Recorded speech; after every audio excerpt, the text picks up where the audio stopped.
হৃদয়ের মধ্যে তিনটা ধাক্কা মেরেছেন, ইমানের ধাক্কা। আওয়াজ করে বলতে হবে কয়টা? জোরে বলেন তো কয়টা? তিনটা ইমানি ধাক্কা। এক হচ্ছে বিশ্বনবীর দোয়ার ধাক্কা। এক কি?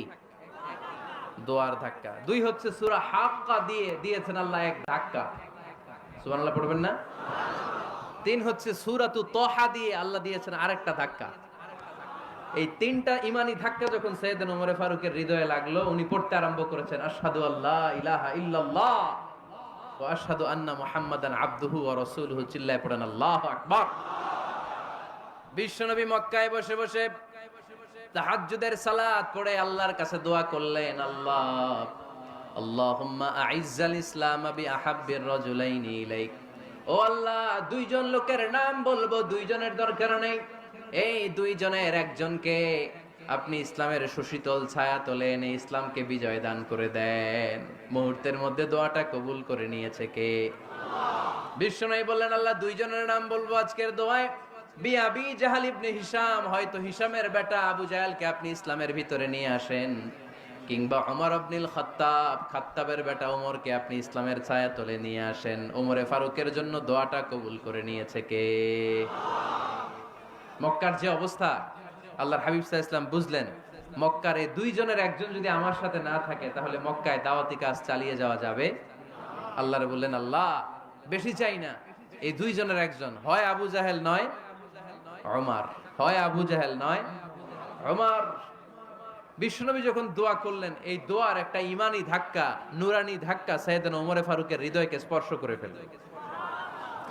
দোয়া is like a missile.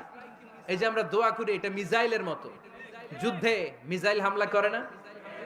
Missile হামলা করার পরে এই মিসাইল লক্ষ্য বস্তুতে যে ভেদ করে, ঠিক কিনা? তেমনি দোয়ার মতো যদি আপনি দোয়া করতে পারেন, আপনি যেই জন্য দোয়া করেছেন ঠিক ওই জায়গায় যে আপনার দোয়া স্পর্শ করে। সুবহানাল্লাহ পড়বেন না?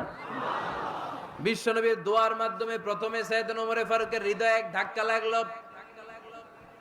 দুই নম্বরে রব্বুল আলামিন সূরাতুল হাক্কা দিয়ে ওমর ফারুকের হৃদয়ের মধ্যে দিলেন এক ধাক্কা। পড়েন আল্লাহু আকবার।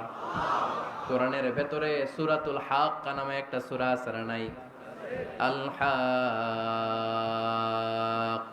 মাল হাক্কা ওয়া মা আদরাকা মাল হাক্কা। পড়েন আল্লাহু আকবার। বিশ্বনবী যখন দোয়া করলেন, ওই দোয়া যখন সাইয়েদনা ওমর ফারুকের হৃদয়ে স্পর্শ করলো, সাইয়েদনা ওমর ফারুক সব সময় বিশ্বনবীরে ফলো করতে আরম্ভ করলেন। বিশ্বনবী ডানে গেলে লুকিয়ে লুকিয়ে ওমর ফারুক ডানে যায়, বিশ্বনবী বায়ে গেলে লুকিয়ে লুকিয়ে ওমর ফারুক বায়ে যায়। বিশ্বনবী একবার মসজিদুল হারামে যে নামাজ করলেন, ওমর ফারুক তখন বিশ্বনবীর পিছু পিছু ছদ্মবেশে পেছন থেকে যে বিশ্বনবী কিভাবে নামাজ পড়ে দেখতে শুরু করলেন। বিশ্বনবী ইন দা মিন টাইম এশার নামাজে আল হাক্কাতু মাল হাক্কা তেলাওয়াত শুরু করে দিলেন।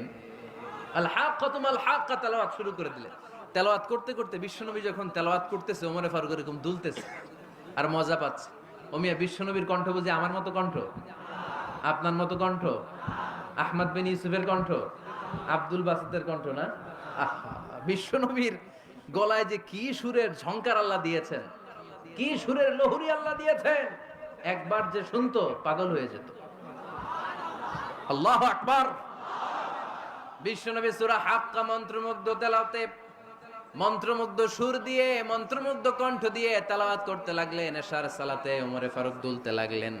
ওমর ফারুক যত শুনেন অবাক হয়ে যায়, যত শুনেন অবাক হয়ে যায়, যতই শুনে অবাক। কিরে? কারণ তিনি আরবি ভাষা বুঝতেন। এত সুন্দর শব্দের গাঁথনি, এত প্রাঞ্জল বর্ণনা, এত সুন্দর অন্তমিল, এটা কবিতা না হয়ে পারে না। উনি মনে মনে ভাবলেন, এটা মনে হয় কবিতা। It might be poem, it could be poem. Muhammad মনে হয় কবি হয়ে গেছে, তার কাব্য প্রতিভা দিয়ে সে এটা বানিয়েছে। তা না হলে এত সুন্দর কথা, এটা কবিতা না হয়ে পারে। ইন দ্য মিন টাইম বিশ্বনবী কিন্তু দেখতেছে না যে পেছনে ওমর। বিশ্বনবী তেলাওয়াত করছিলেন, ইন দ্য মিন টাইম বিশ্বনবী পড়ছিলেন, ওমা হুয়া বিকাউলি শাইরিন কলিলাম মা তুমিনুন। এই আয়াতের অর্থ হলো, এটা কোনো কবির কথা নয়, খুব অল্প সংখ্যক লোকই তোমরা ঈমান আনো। সুবহানাল্লাহ পড়ে। এটাকে বলে কোইন্সিডেন্ট। কোইন্সিডেন্ট, হুট করে অনেক সময় মিলে যায়, যায় কি যায় না? আপনি একজনের কথা ভাবতেছেন ভাবতেছেন, বাজারে গেলেন, বাজারে যেই দেখেন ওই লোকটা দাঁড়ায় আছে, এরকম হয় কি হয় না? কোইন্সিডেন্ট। ওমরে ফারুক মনে মনে যেটা ভাবতেছে ওই কথা দিয়ে বিশ্বনবী তেলাওয়াত করতেছে, আল্লাহু আকবার। বিশ্বনবী যে আয়াত তেলাওয়াত করছিলেন, আয়াতের অর্থ হলো এটা কোনো কবির বানানো কবিতা না, খুব অল্প সংখ্যক লোকই তোমরা ঈমান আনো। ওমরে ফারুক আটকে উঠলেন, থমকে দাঁড়ালেন। ঘটনা কি? আমি মনে মনে ভাবলাম, কি রে, এত সুন্দর কথা, এটা তো মানুষের কথা হতে পারে না, এটা নিশ্চয়ই কবিতা, কবির কথা।